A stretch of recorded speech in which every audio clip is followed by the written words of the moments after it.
So this is the Razor 2 side mount system, and it's configured pretty much how the guys suggest straight out of the manual, using a continuous bungee. I'm going to go through in detail all the changes I make to this system, as well as other similar systems. To make all these modifications, you will need additional parts, some of which are custom, all of which I will include a detailed list of what you need and where you can get them from.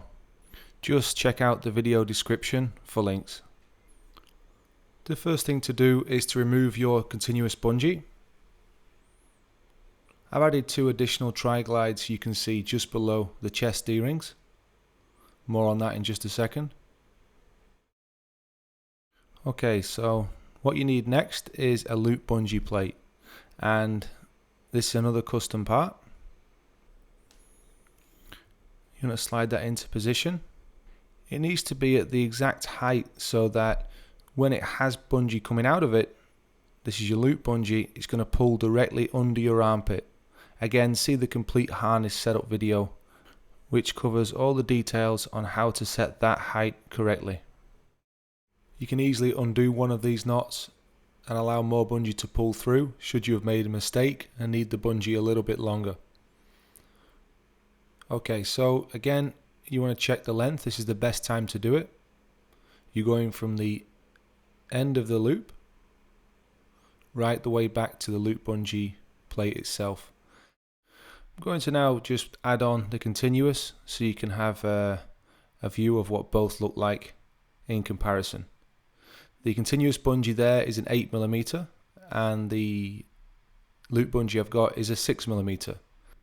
What I recommend is that if you're diving in cold water, the next thing we're going to modify is your low pressure BCD inflator.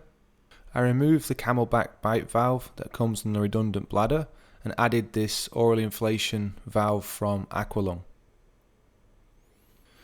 The other thing I've done is added a bungee loop. So you can see that slides, but yet when it has pressure on it from either side, it doesn't move.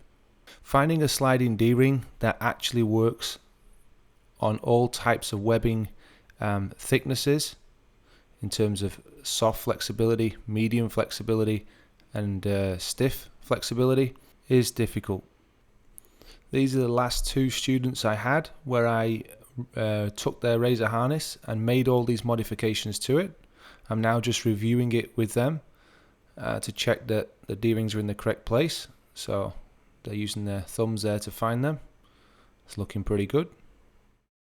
If you take a look at both divers here, they have their waistband actually on their hip level, not on their waist level.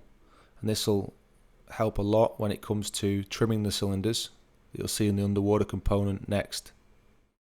And you can see certainly good hold with the loop bungee there, holding the first stage right underneath the base of the armpit in a very comfortable position.